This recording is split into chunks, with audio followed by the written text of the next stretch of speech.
Wahai Rasulullah sallallahu alaihi wasallam, apakah aku menulis setiap yang engkau ucapkan, baik engkau sedang marah atau engkau sedang senang? Kata Rasul, bolehkah aku melakukan demikian?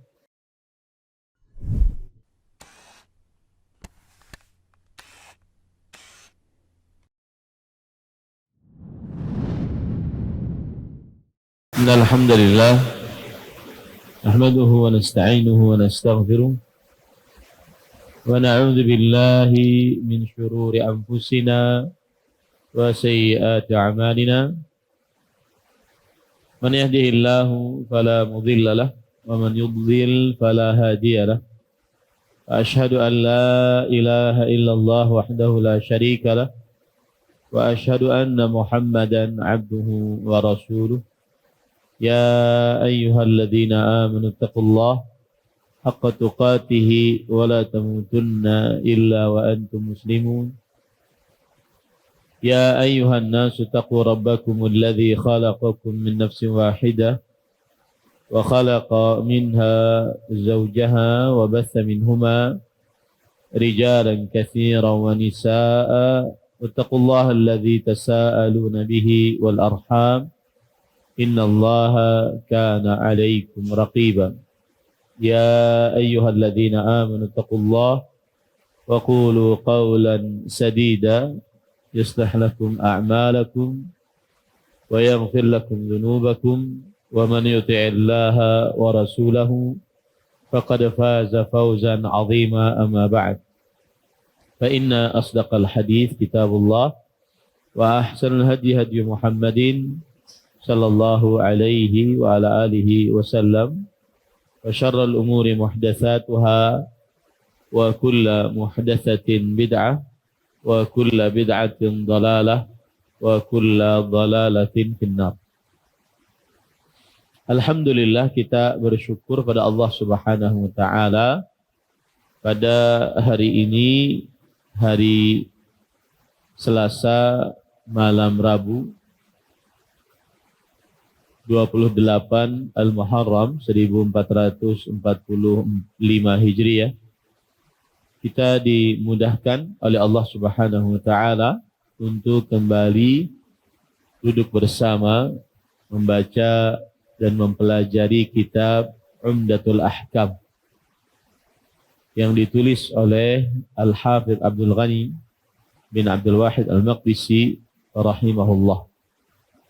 Salawat dan salam semoga selalu Allah berikan kepada Nabi kita Muhammad sallallahu alaihi wa ala alihi wasallam, pada keluarga beliau, para sahabat, serta orang-orang yang mengikuti beliau sampai hari kiamat kelak.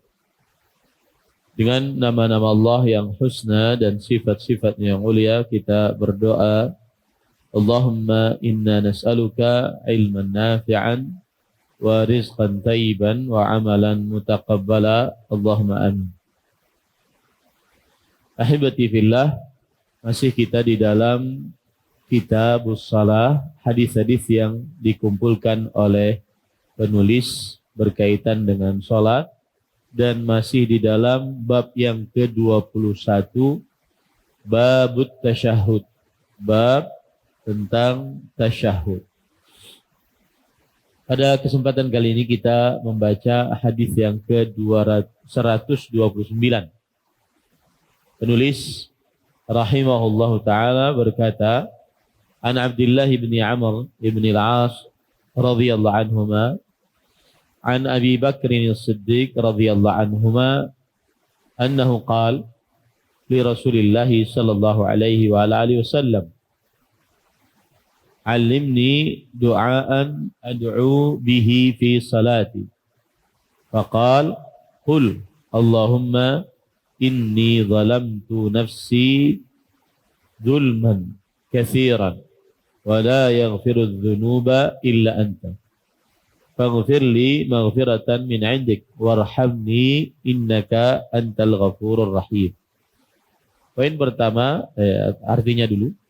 Abdullah bin Amr bin As radhiyallahu anhuma meriwayatkan dari Abu Bakar As-Siddiq radhiyallahu an. bahwa Abu Bakar radhiyallahu anhu pernah berkata kepada Rasulullah sallallahu alaihi wa ala alihi wasallam bahwa ajarkanlah doa yang bisa aku panjatkan dalam sholat. Nabi Muhammad sallallahu alaihi wa ala alihi wasallam kemudian mengucapkan Allahumma inni zalamtu nafsi zulman katsiran wa la yaghfiru dzunuba illa anta faghfirli maghfiratan min 'indik warhamni innaka antal ghafurur rahim. Poin pertama dari hadis ini adalah biografi sahabat Nabi Abdullah bin Amr ibn As bin Wa'il Al-Qurashi As-Sahmi. Beliau dilahirkan setelah bapaknya 12 tahun. Kalau dilahirkan setelah bapaknya 12 tahun berarti bapaknya menikah tahun berapa? 11 tahun atau 10 tahun gitu. Berarti bapaknya menikah 11 tahun atau 10 tahun. Berarti bapaknya nikah muda. Dilahirkan setelah bapaknya 12 tahun. Berarti bapak nikahnya muda. 10 tahun atau 11 tahun. Dan Abdullah bin Amr bin As masuk Islam sebelum bapaknya. Kemudian Abdullah bin Amr bin As radhiyallahu anhuma meminta izin kepada Rasulullah sallallahu alaihi wasallam untuk menulis hadis Rasul sallallahu alaihi wasallam. Lalu Rasulullah sallallahu alaihi wasallam beliau berkata, "Ya Rasulullah, aktubu kullama asma' minka fi ridha wal ghadab?" Qala, "Na'am, fa inni la aqulu illa haqqan." Wahai Rasulullah sallallahu alaihi wasallam, apakah aku menulis setiap yang engkau ucapkan, baik engkau sedang marah atau engkau sedang senang? Kata Rasul, bolehkah aku melakukan demikian? Kata Rasul sallallahu alaihi wasallam, iya, boleh. Sesungguhnya aku tidak mengucapkan kecuali kebenaran.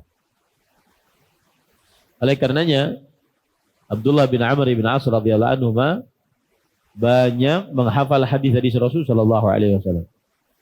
Akan tetapi riwayat beliau tidak sebanyak Abu Hurairah radhiyallahu anhu. Karena Abdullah bin Amr bin As terkenal orang yang menyibukkan diri dengan ibadah. Ya, menyibukkan diri dengan ibadah. Yang mana ketika Abdullah bin Amr bin As radhiyallahu anhu ditinggal wafat oleh Rasulullah sallallahu alaihi wasallam, maka beliau menyibukkan diri dengan ibadah. Beda dengan Abu Hurairah. Abu Hurairah radhiyallahu anhu banyak meriwayatkan hadis, ya.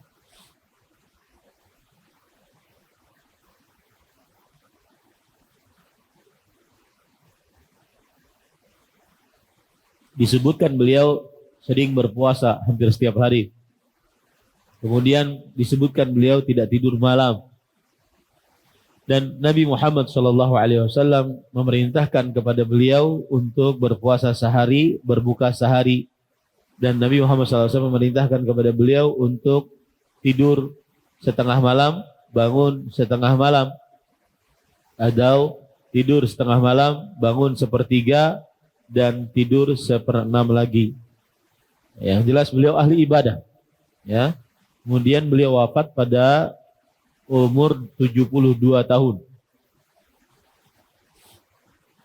Ada yang mengatakan wafatnya beliau ketika terjadi peperangan antara Ali bin Abi Thalib radhiyallahu anhu dengan kaum Khawarij. Dan itu terjadi pada akhir bulan Dzulhijjah tahun ke-63 Hijriah. Ada yang mengatakan demikian, tahun ke-63 Hijriah.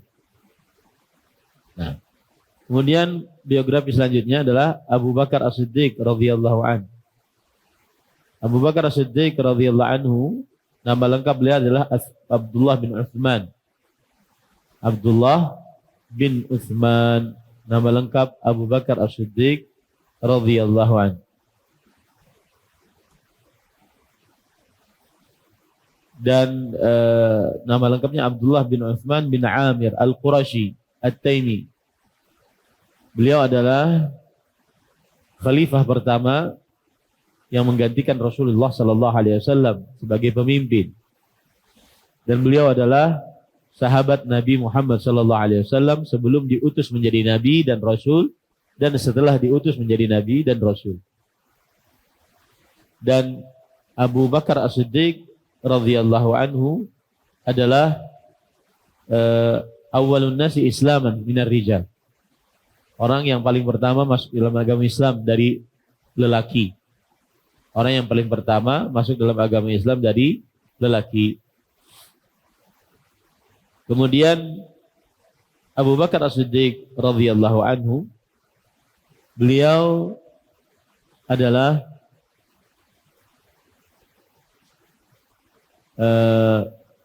orang yang ikut menjadi sahabat Rasul sallallahu alaihi wasallam saat berhijrah dari kota Mekah ke kota Madinah. Abu Bakar As-Siddiq radhiyallahu anhu, beliau seorang yang mengikuti peperangan, seluruh peperangan bersama Rasulullah sallallahu alaihi wasallam. Bahkan ketika peperangan Tabuk, bendera peperangan yang membawa adalah Abu Bakar As-Siddiq radhiyallahu anhu. Abu Bakar As-Siddiq radhiyallahu anhu, beliau adalah seorang yang disuruh oleh Rasulullah sallallahu alaihi wasallam untuk memimpin haji pada tahun ke-9 Hijriah. Ketika disyariatkan haji dan Rasulullah sallallahu alaihi wasallam tidak berhaji, maka yang diperintahkan untuk memimpin adalah Abu Bakar As-Siddiq radhiyallahu anhu. Kemudian beliau juga yang menjadi pengganti Rasulullah sallallahu alaihi wasallam untuk menjadi imam salat ketika Nabi Muhammad sallallahu alaihi wasallam wafat, ketika Rasul sallallahu alaihi wasallam sakit keras. Kemudian para ikhwan yang dirahmati oleh Allah Subhanahu wa taala, Abu Bakar As-Siddiq radhiyallahu anhu adalah orang yang paling istimewa menurut Ahlussunnah wal Jamaah setelah para rasul, para nabi, lalu Abu Bakar As-Siddiq radhiyallahu anhu.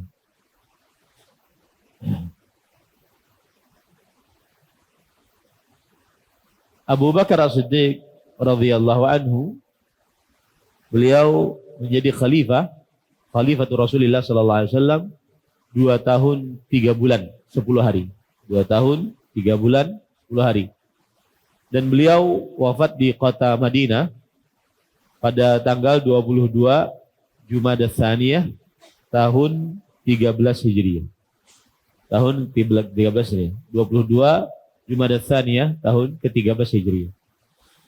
Dan beliau ketika wafat berumur persis seperti Rasul sallallahu alaihi wasallam 63 tahun. Ada Ustadz senior kita yang sekarang sedang sakit. Beliau dioperasi dan beliau mengatakan, alangkah indahnya kalau saya meninggal seperti umur Rasulullah sallallahu alaihi wasallam, 63 tahun. Nah, ini Abu Bakar As-Siddiq radhiyallahu anhu juga, beliau meninggal pada umur 63 tahun. Dan dikuburkan di kamar Aisyah radhiyallahu anha yang merupakan anak perempuan beliau bersama Nabi Muhammad sallallahu alaihi wasallam. Di belakang Nabi Muhammad sallallahu alaihi wasallam dan kepala beliau sejajar dengan dada Rasulullah sallallahu alaihi wa ala alihi wasallam. Jadi kalau kita menghadap kiblat, misalkan itu kiblat, berarti kuburan Nabi di sini. Kalau kita ingin berziarah berarti membelakangi kiblat. Maka Nabi Muhammad SAW kepalanya di sini, di kanan, di kiri, kemudian kakinya di sini. Lalu di belakangnya pas di tepat dada Abu Bakar As-Siddiq. Lalu di belakangnya Umar bin Khattab. Pas di sejajar dengan dada, sejajar dengan dada. Nah, ini adalah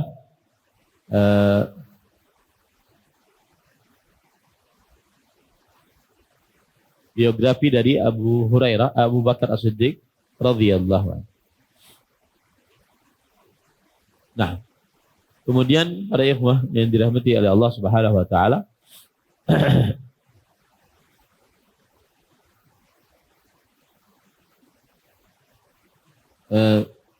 lalu di sini disebutkan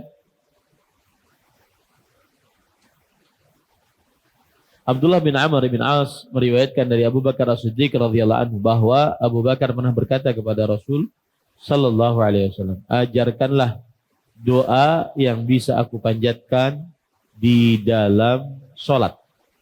Yang bisa aku panjatkan di dalam sholat. Di sini Abu Bakar As-Siddiq radhiyallahu anhu, beliau meminta diajarkan doa. Ya, ini menunjukkan bahwasanya boleh untuk minta diajari doa, boleh untuk minta diajari doa kepada seseorang. Kemudian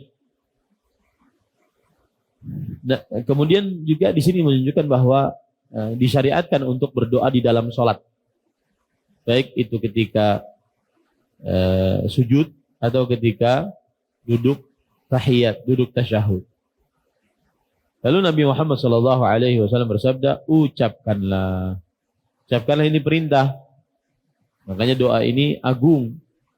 Ya, ini perintah. Makanya doa ini adalah agung. Karena Rasulullah SAW ditanya, lalu setelah itu Abu Bakar As-Siddiq radhiyallahu anhu diperintah oleh Rasulullah SAW untuk mengucapkannya. Jadi doa ini penting.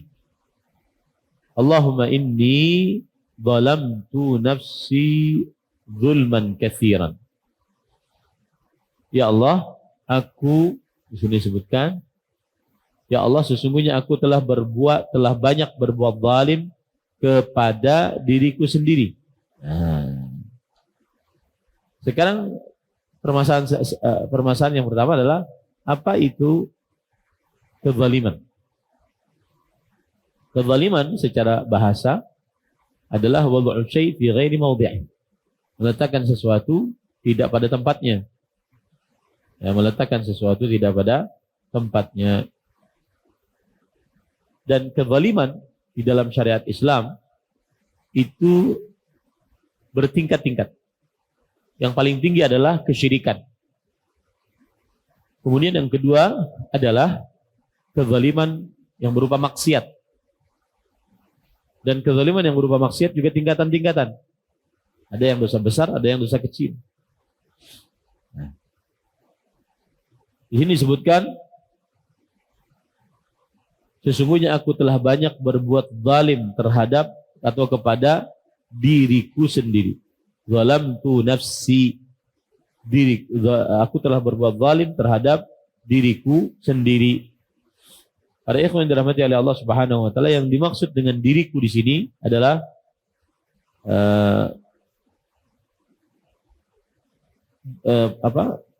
diri seseorang. Ya, diri seseorang. Yang dimaksud dengan diri sini adalah diri seseorang. Dan diri di sini bukan maksudnya ruh. Bahwasanya sesungguhnya aku telah menzalimi diriku sendiri. Maksudnya ruhku menzalimi sesungguhnya aku telah menzalimi ruh. Tidak. Ya. Diri di sini adalah maksudnya diri seseorang. Diri seseorang.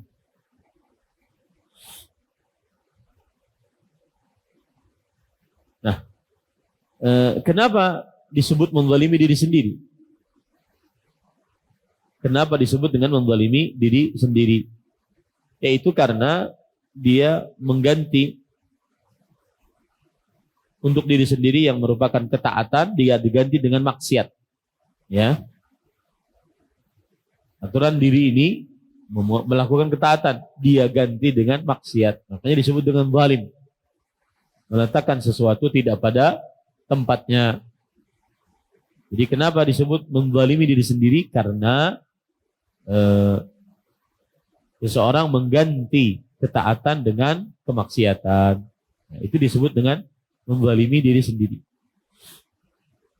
Wa la yaghfiru dzunuba illa anta. La yaghfir, tidak ada yang memberikan maghfirah terhadap dosa-dosa kecuali engkau. Faghfir li maghfiratan min indik. Maka berikanlah maghfirah untukku dari sisimu. Maghfirah asal katanya adalah al-ghufr. Maghfirah asal katanya adalah al-ghufr. Al-ghufr artinya adalah as-sitr, penutup. Ya, jadi sebenarnya orang kalau beristighfar berarti dia memohon kepada Allah ditutup dosa-dosanya. Orang kalau beristighfar memohon kepada Allah ditutup dosa-dosanya. Kemudian faghfirli. Para ikhwan yang dirahmati oleh Allah Subhanahu wa taala,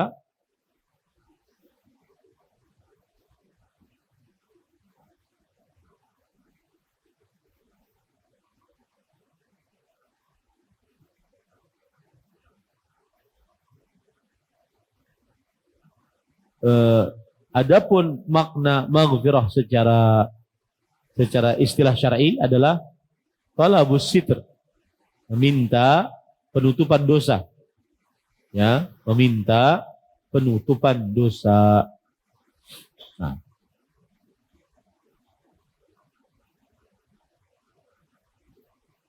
Faghfirli maghfiratan min 'indik. Maghfirah ada dua maksudnya, yaitu berarti seluruh ampunan hanya datang dari Allah Subhanahu wa taala. Ini menunjukkan kepada tauhid. Ini menunjukkan kepada tauhid. Yang kedua adalah maghfiratan min 'indik. Aku mohon kepada engkau maghfirah dari sisimu. Ini berarti meminta kepada Allah Subhanahu wa taala maghfirah atas karunia Allah Subhanahu wa taala. Semoga Allah Subhanahu wa taala mengampuninya. Ya. Ini perlu diperhatikan. Kita itu meminta maghfirah karena ingin dapat karunia dari Allah. Bukan karena kita melakukan amal saleh. Kita meminta maghfirah bukan karena melakukan amal saleh, tetapi karena karunia dari Allah Subhanahu wa taala. Nah, ini makna daripada maghfiratan min indik. Aku mohon kepada engkau maghfirah dari sisimu. Ada dua maknanya. Yang pertama, tauhid, bahwa tidak ada yang bisa memberikan maghfirah kecuali Allah Subhanahu wa taala. Yang kedua, yaitu permintaan maghfirah itu adalah karunia dari Allah Subhanahu wa taala.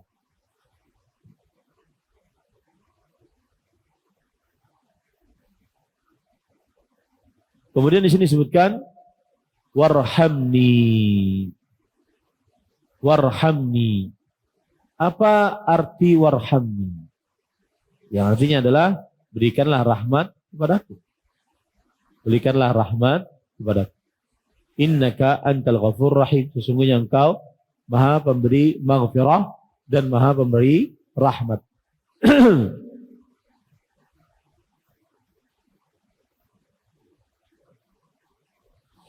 Kenapa Allah Subhanahu wa taala kenapa Rasul sallallahu alaihi wasallam mengakhiri doanya innaka antal ghafurur rahim?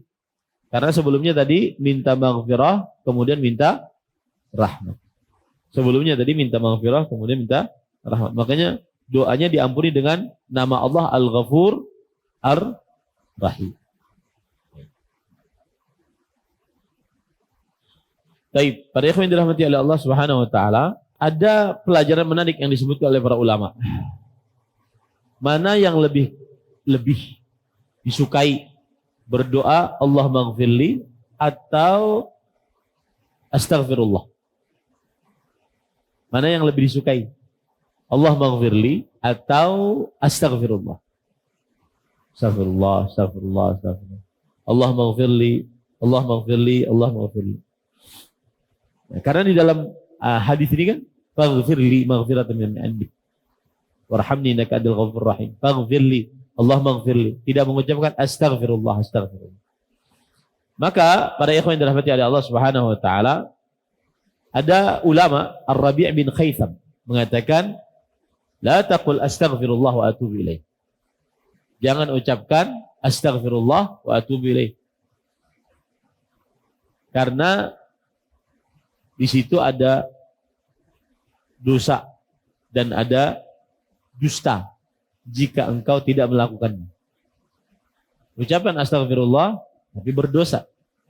Wa atubu ilaih tidak bertaubat, maka berdusta.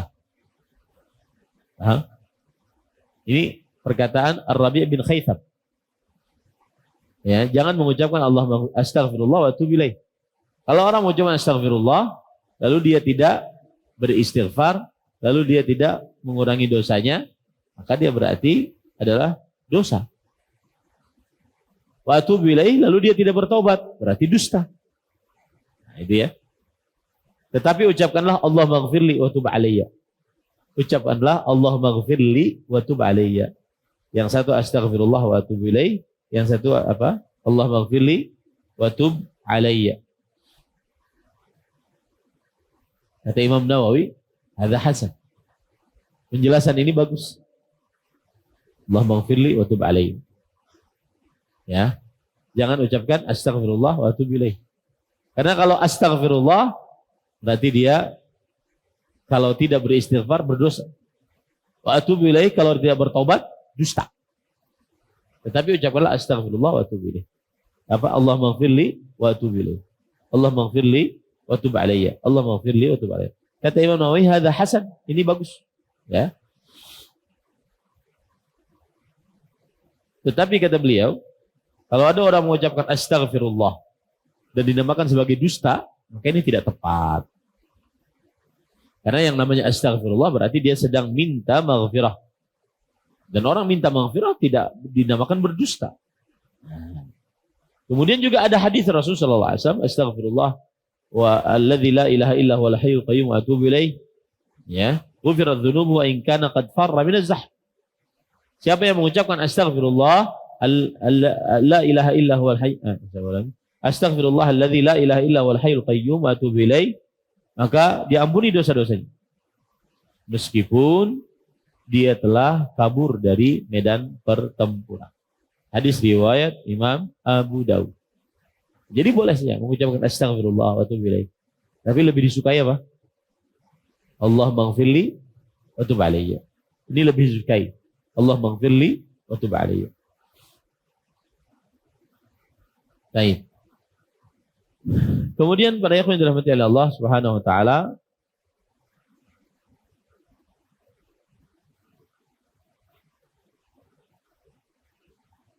pelajaran-pelajaran yang kita bisa ambil dari hadis ini.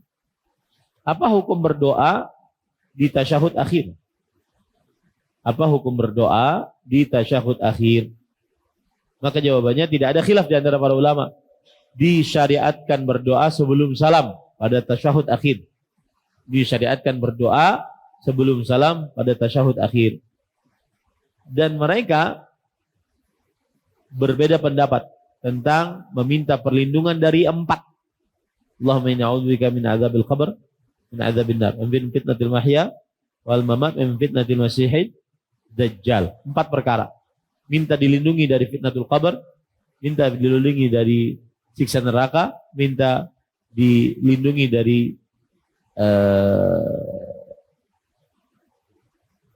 ujian kehidupan dan kematian. Ya. Dan minta dilindungi dari ujian dajjal. 4 perkara. Nah, terjadi khilaf di antara para ulama. Apa hukumnya membaca ini sebelum salam? Maka pendapat yang pertama, wajib membaca doa ini. Allahumma inni a'udzubika min adzabil qabr wa min adzabi jahannam wa min fitnatil mahya wal mamat min fitnatil masiihid dajjal. Maka para ikhwan dirahmati Allah, sebagian ada yang mengatakan wajib. Hukumnya wajib. Dan inilah pendapat Tawus bin Kaisan, seorang tabi'i. Kemudian Imam Ibnu Hazm. Dan salah satu sisi dari madhab Hambali. Ya, salah satu sisi dari madhab Hambali. Nah,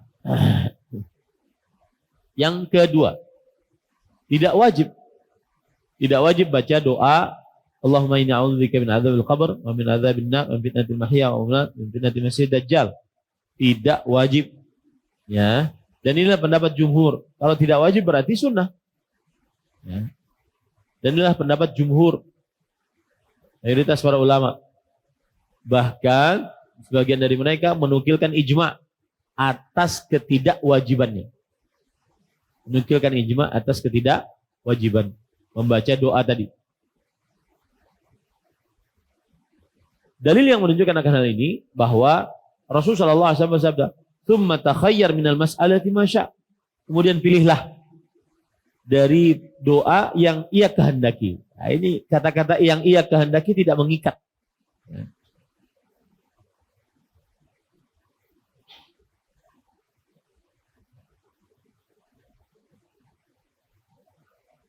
Dalam riwayat Bukhari, "Tsumma yatakhayyar minad du'a a'jabahu ilaihi fayad'u." Kemudian hendaklah dia memilih doa yang paling disukainya, lalu dia berdoa dengannya. Nah, kemudian pada ikhwan yang dirahmati oleh Allah Subhanahu wa taala,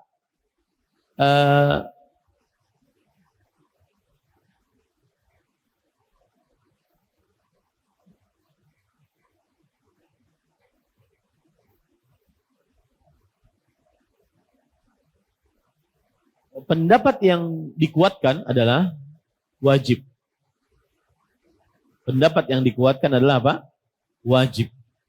Berdoa minta perlindungan dari 4 perkara di dalam sholat. Allahumma inni a'udzubika min adzabil qabr, min adzabin nar, min fitnatil mahya wal mamat, wa min fitnatil masiihid dajjal. Dihafal itu. Karena kita kuatkan di majelis ini pendapatnya wajib. Wajib berarti apabila dikerjakan berpahala, ditinggalkan dengan sengaja maka berdosa. Ditinggalkan dengan sengaja maka berdosa. Tadi pahami ya?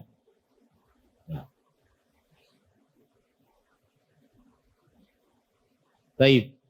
Kalau doanya doa perkara dunia, berarti Allahumma rzuqni ta'aman thayyiban, ya Allah berikan aku makanan yang enak. Jariyatan wadhi'atan, ya Allah berikan aku istri yang cemerlang. Cemerlang ya. Wa thawban hasanan, ya Allah berikan aku pakaian yang bagus. Ya. Maka pendapat Imam Malik, Imam Syafi'i, kemudian salah satu riwayat dari Imam Ahmad, boleh berdoa seperti ini. Ya, di saat setelah tasyahud boleh berdoa sekehendak dia. Karena hadis yang diriwayatkan oleh Abdullah bin Abbas, Abdullah bin Mas'ud, riwayat Muslim. Wa amma sujud fajtahidu fi du'a faqaminun an yustajaba lakum. Adapun sujud maka bersungguh-sungguhlah dalam berdoa. Ya. Maka diharapkan dikabulkan doa kalian. Di sini Rasulullah SAW menyebutkan umum. Kalau sedang sujud bersungguh-sungguhlah dalam berdoa. Ya. Sedangkan Imam Ahmad berpendapat, kemudian Al-Juwaini dari mazhab Syafi'i, dan kemudian salah satu pendapat dari Imam Abu Hanifah dan yang mengikutinya bahwa tidak diperbolehkan berdoa dengan doa-doa duniawi.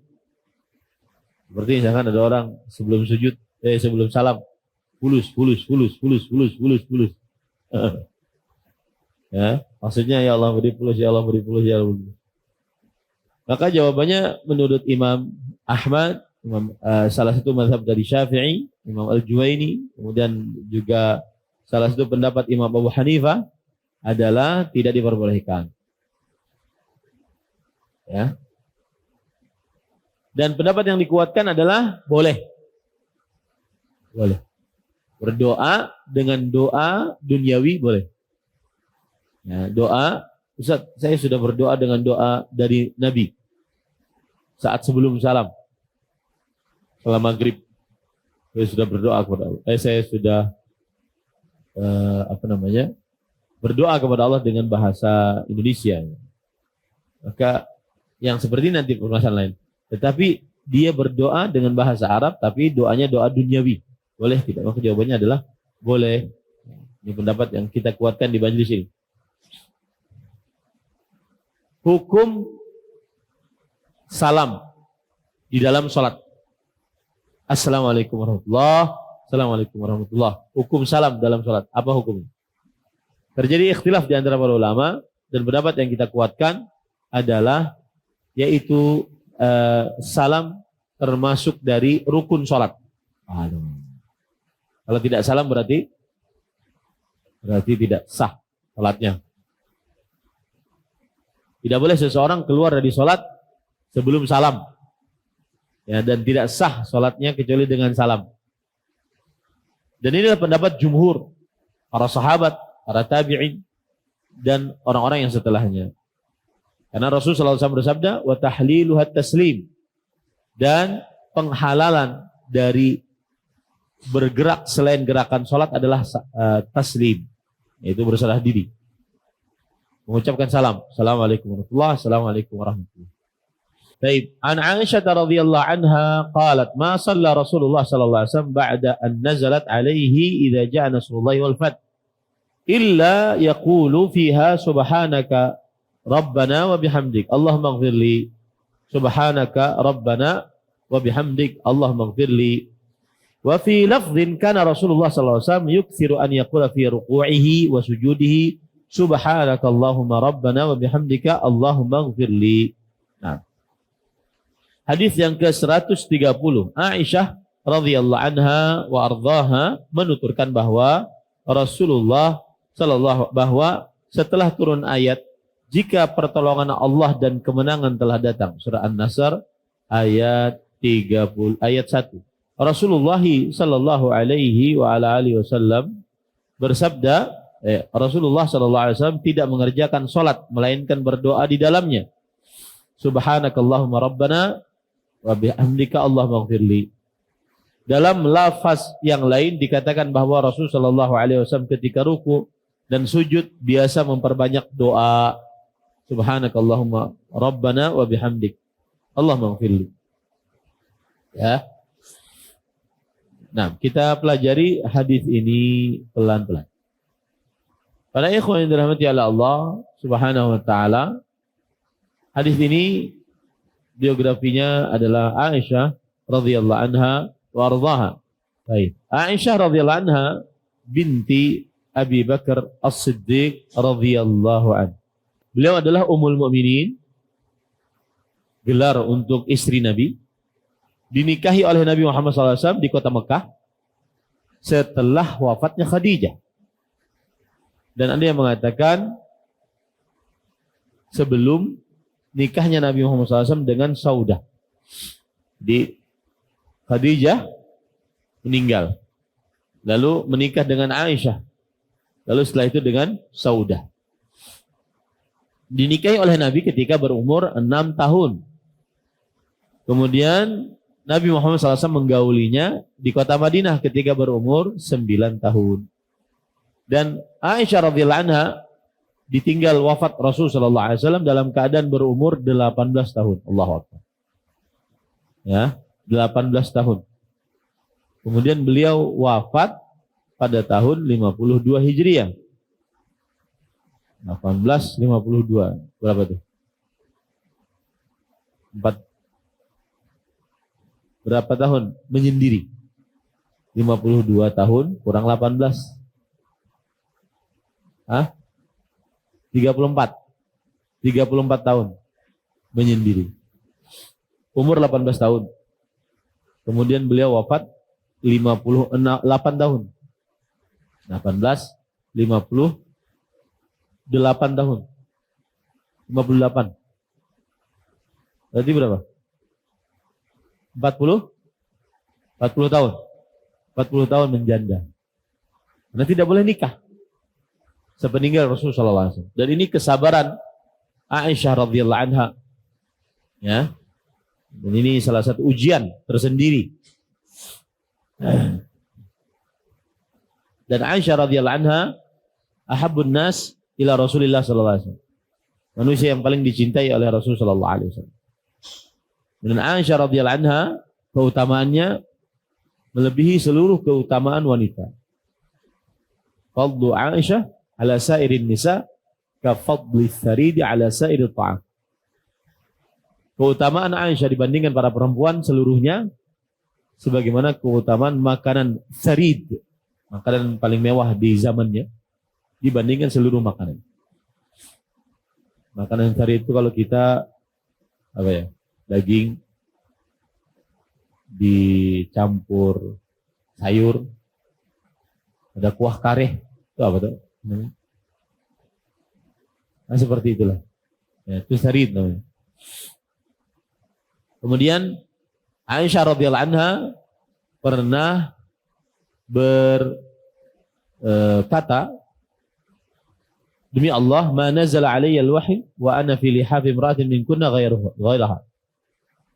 Aku tidak pernah datang, Rasulullah SAW bersabda, aku tidak pernah datang wahyu, sedangkan aku sedang berduaan dengan seorang perempuan dalam satu selimut, kecuali dengan Aisyah radhiyallahu anha wa ardhaha.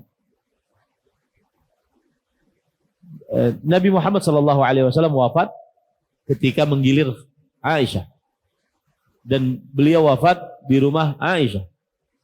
Ya. Dan Nabi Muhammad SAW bersandar di dada Aisyah radhiyallahu anha wa ardhaha. Di Rasulullah SAW bersandar di dada Aisyah radhiyallahu anha saat sakit keras.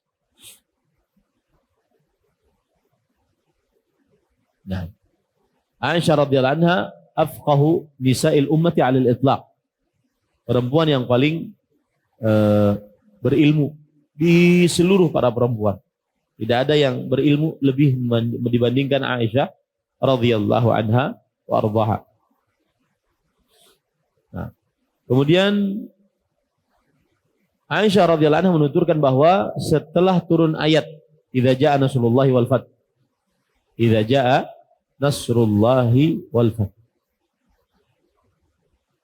melainkan Rasulullah SAW tidaklah Rasulullah SAW mengerjakan sholat melainkan berdoa di dalamnya, yaitu subhanakallahumma wa bihamdika Allahumma ighfirli.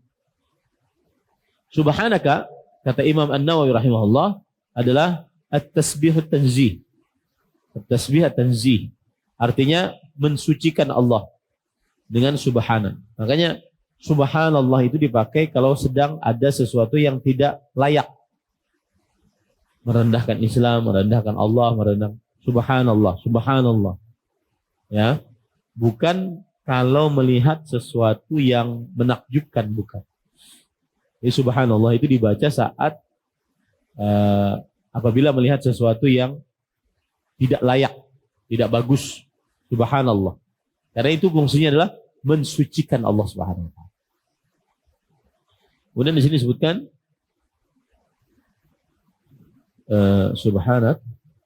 subhanaka rabbana wa bihamdika. Wa bihamdika artinya adalah dengan taufik darimu untukku dan petunjuk darimu dan keutamaanmu yang engkau berikan kepadaku, semuanya ini patut disyukuri. Subhanaka rabbana wa bihamdika. Ya. Ini patut disyukuri. Allahumma ighfir li. Allahumma ighfir li artinya adalah ampuni, berikanlah aku maghfirah.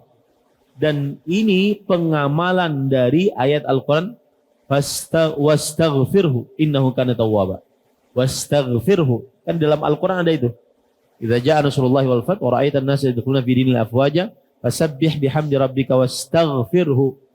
Wastaghfirhu, maka diamalkan oleh Rasulullah SAW setelah turunnya ayat ini dengan mengucapkan Allahumma ighfirli, Allahumma ighfirli. Kemudian fasabbih bihamdi rabbika wastaghfir, maka diamalkan oleh Rasulullah SAW subhanaka rabbana wa bihamdi. Jadi Rasulullah SAW semenjak turun surat An-Nasr, idza jaa nasrullahi wal fath wa ra'aitan nasa yadkhuluna fi dinil afwaja fasabbih subhanakallah rabbana wa bihamdik, fasabbih bihamdi rabbik wastaghfirhu, dan ucapkanlah Allahumma ighfirli. Nah, ini pengamalan Rasul sallallahu alaihi wasallam. Baik. Para ikhwan yang dirahmati oleh Allah Subhanahu wa taala, pelajaran dari hadis ini adalah boleh berdoa saat ruku. Ya. Boleh berdoa saat ruku.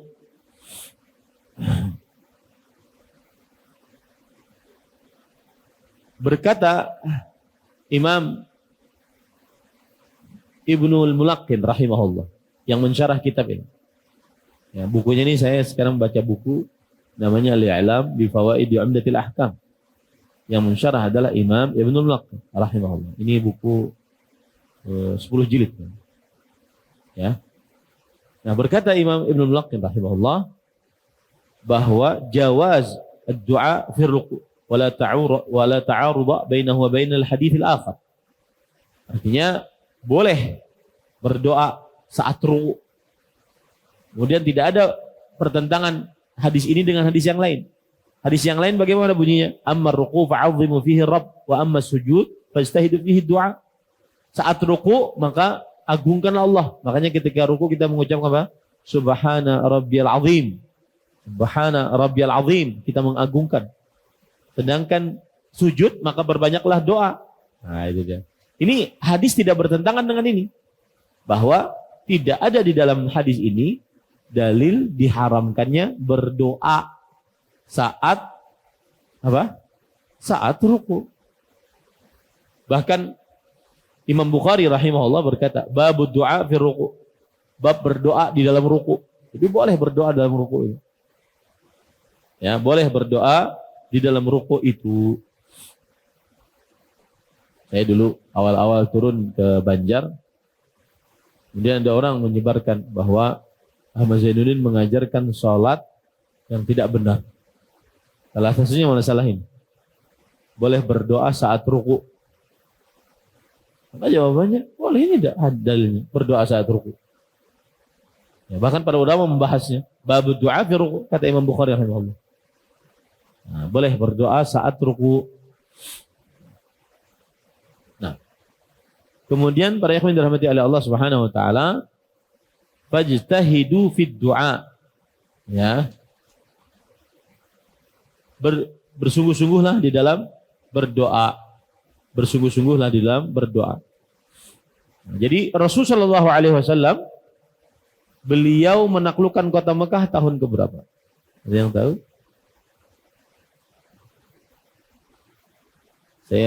Saya runut ya cerita itu. Nabi itu hijrah ke kota Madinah setelah 13 tahun tinggal di kota Mekah. Oke. Kemudian beliau berarti 13 tahun ya tinggal di kota Mekah. Beliau lalu pergi ke kota Madinah. Berarti pergi ke kota Madinah tahun ke-14 dari kenabian. 14 dari kenabian. Lalu 14, 15, 16, 17 dari kenabian 18. Ya, 5 tahun beliau berdakwah di Madinah. 5 tahun beliau berdakwah di Madinah setelah beliau berhijrah ke kota Madinah. Nah, 5 tahun berarti kan tahun pertama Hijriyah, tahun kedua Hijriyah, tahun ketiga Hijriyah, tahun keempat Hijriyah, tahun kelima Hijriyah. Tahun ke-6 Hijriyah, Nabi berumrah. Nabi apa? Berumrah. Tapi ditahan oleh orang-orang Quraisy. Tidak boleh masuk. Lalu terjadilah perjanjian Hudaybiyah. Tahun ke-6 Hijriah. Salah satu klausul dari perjanjian itu, boleh tahun depan berumrah. Berarti tahun ke-7 Hijriah. Boleh tahun depan berumrah. Berarti tahun ke-7 Hijriah. Nah, lalu tahun ke-7 Hijriah beliau berumrah. Ternyata salah satu klausul dari perjanjian Hudaybiyah dilanggar oleh orang-orang musyrik Quraisy. Tahun ke-8 Hijriah, Nabi Muhammad SAW menyerang kota Mekah atas pelanggaran perjanjian apa? Hudaybiyah. Tahun ke berapa tadi? 8 Hijriah. Ya, terjadilah penaklukan kota Mekah tahun ke-8 Hijriah. Nah, setelah tahun ke-8 Hijriah ini turunlah ayat surat An-Nasr, idza jaa nasrullahi wal fath. Wa ra'aitan nas yadkhuluna fi dinil afwaja fasabbih bihamdi rabbika wastaghfir innahu kana tawwaba. Jika datang pertolongan Allah dan penaklukan kota Makkah di sini maksudnya.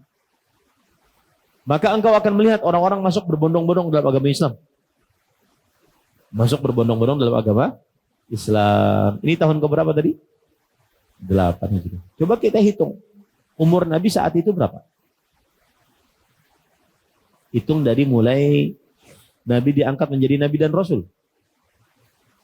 40 toh? 13 tahun di Mekah. Berarti 53. Tambah berapa tahun? 8. Berarti 60-61 ya gitu. 60-61. Maka semenjak 60-61, beliau meninggal tahun berapa? Berapa umurnya meninggal? 63. Berarti 3 tahun beliau mengamalkan kalau ruku, kalau sujud mengucapkan subhanaka rabbana wa bihamdika Allahumma firli. Subhanaka rabbana wa bihamdika Allahumma firli. Subhanaka Allahumma rabbana wa bihamdika Allahumma firli. Setiap ruku, setiap sujud beliau baca itu. Nah, saya sering mengatakan inilah amalan orang-orang tua. Nabi Muhammad SAW ketika mendapatkan amalan ini umur beliau 60. Maka saat tua sering-sering baca ini. Subhanakallahumma rabbana wa bihamdika Allahumma ighfirli. Allahumma ighfirli. Ya. Dan diamalkan tuh. Sekarang saat sujud, saat ruku diamalkan. Ini lebih afdal daripada membaca subhana rabbiyal a'la. Subhana rabbiyal a'la atau subhana rabbiyal azim. Terutama yang sudah berumur. Ya. Abah-abah ulur 60-an ke atas. Ustaz, yang masih muda boleh nggak? Boleh. Karena secara umum subhanakallahumma rabbana wa bihamdika Allahumma firli dibaca oleh Rasulullah sallallahu alaihi wasallam.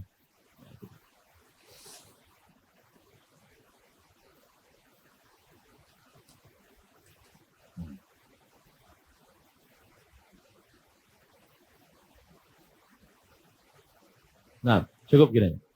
Alhamdulillah, alladzi bi ni'matihi tatimmus shalihat. Selesai babut tasyahud. Alhamdulillah, alladzi bi ni'matihi tatimmus shalihat. Selesai bab at-tasyahud.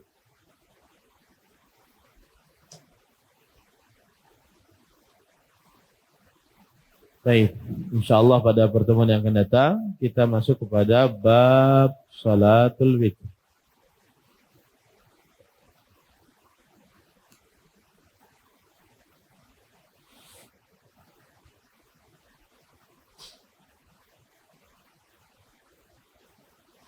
Saat sholat berjamaah, bolehkah kita mengeraskan bacaan sholat ketika suasana sedang berisik?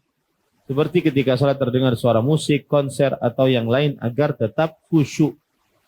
Ini yang mengeraskan bacaan siapa? Imamnya. Mungkin imamnya yang dimaksud adalah imamnya kan tetap harus keras. Ya, kada boleh kada keras. Terutama rakaat pertama, rakaat kedua. Ya, kalau sholat berjamaah. Maka tetap harus keras. Nah,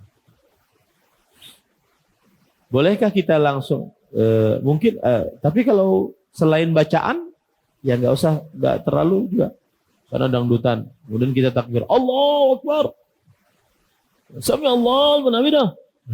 Nggak gitu juga. Tapi kalau bacaan memang imam harus keras kan bacaan imam.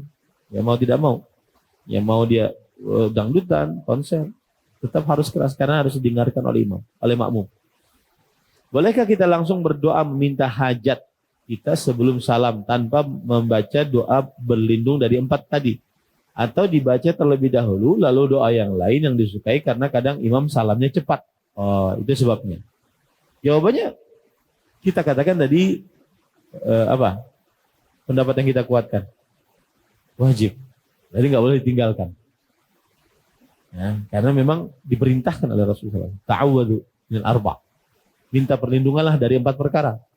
Allahumma inni a'udzubika min adzabil qabr, min adzabin nar, wa min fitnatil mahya wal mamat, min fitnatil masiihid dajjal. Dan sebentar saja itu. Sebentar saja. Wallahu a'lam. Ketika imam sudah salam pertama, bolehkah kita yang masbuk langsung berdiri melanjutkan salat? Ini terjadi ikhtilaf di antara para ulama. Ikhtilafnya adalah selesai sholatnya itu kapan? Ikhtilaf itu muncul ketika terjadi perbedaan pendapat selesai sholat itu apabila. Tadi kan ada hadis yang berbunyi tahliluhas salam. Jadi Rasulullah SAW bersabda, miftahuha at-tuhur wa tahrimuha at-takbir wa tahliluha as-salam. Syarat sahnya sholat bersuci, berwudu. Kemudian tidak boleh mengerjakan hal-hal selain sholat ketika sudah takbiratul ihram. Kemudian hadisnya berbunyi lagi, dan selesai dari tidak boleh mengerjakan hal-hal yang selain sholat ketika sudah salam. Paham hadisnya Pak? Nah, salam di sini harus 2 kali baru selesai atau harus sekali dinyatakan sudah selesai. Nah, itu terjadi khilaf di antara ulama. Wallahu alam, salam yang wajib hanya sekali.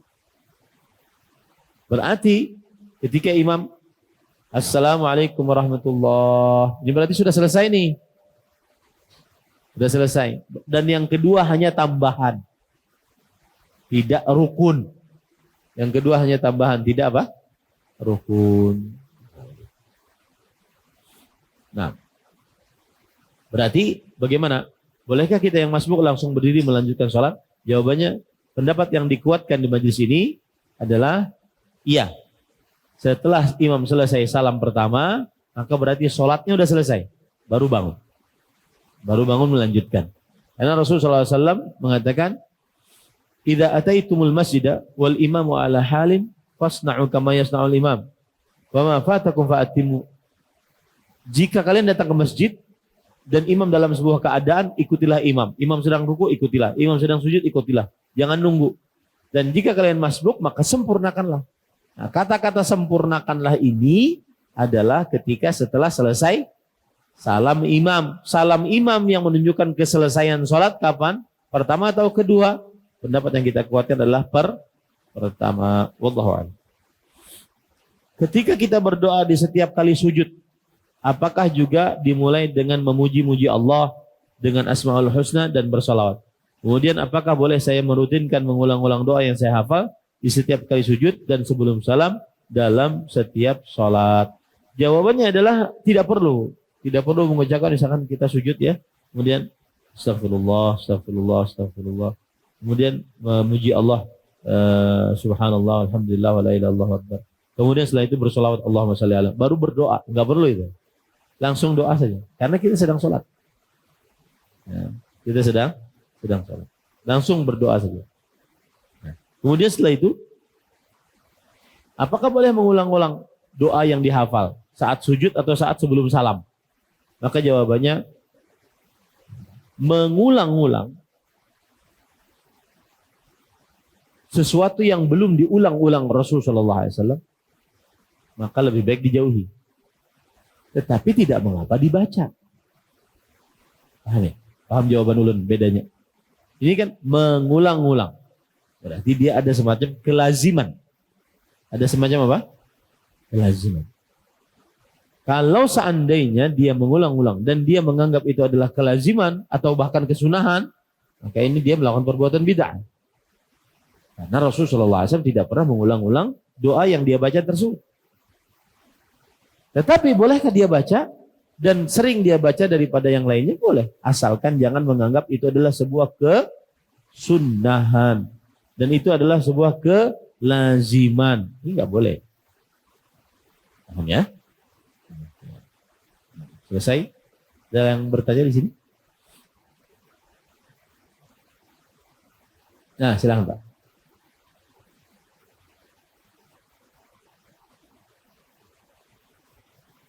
Waalaikumsalam warahmatullahi wabarakatuh.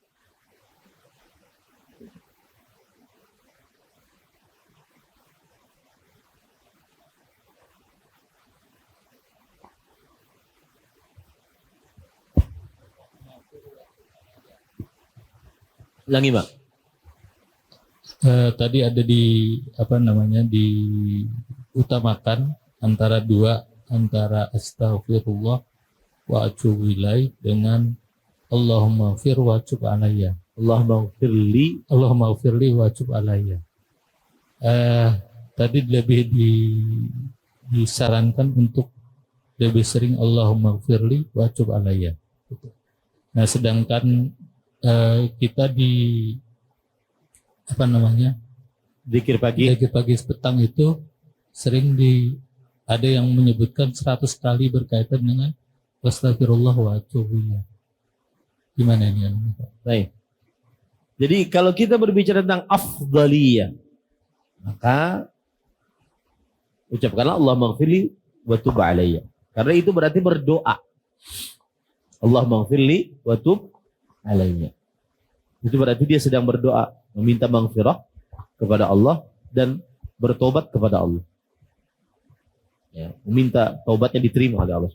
Sedangkan kalau dia mengucapkan astaghfirullah wa atubu, astaghfirullah, berarti dia sudah berdosa dengan ucapan tersebut kalau seandainya dia tidak melakukan konsekuensi dari istighfar.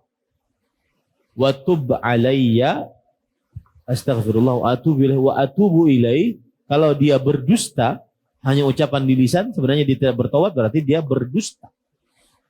Itu sebabnya dulu.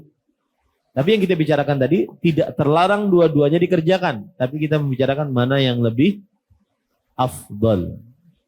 Dua-duanya bisa dikerjakan. Karena salah satunya hadis yang disebutkan. Bahwa zikir pagi, kita biasa mengucapkan astagfirullah. Tetapi kalau ditanya, mana yang lebih afdal? Allahumma ighfirli wa tub alayya. Wallahu a'lam. Lagi? Baik. Jika tidak ada yang bertanya, kita cukupkan dengan kafaratul majlis. Subhanakallahumma bihamdik asyhadu an la ilaha illa anta astaghfiruka wa atubu ilaik. Wa sallallahu nabiyana Muhammad walhamdulillahirabbil alamin. Wassalamualaikum warahmatullahi wabarakatuh.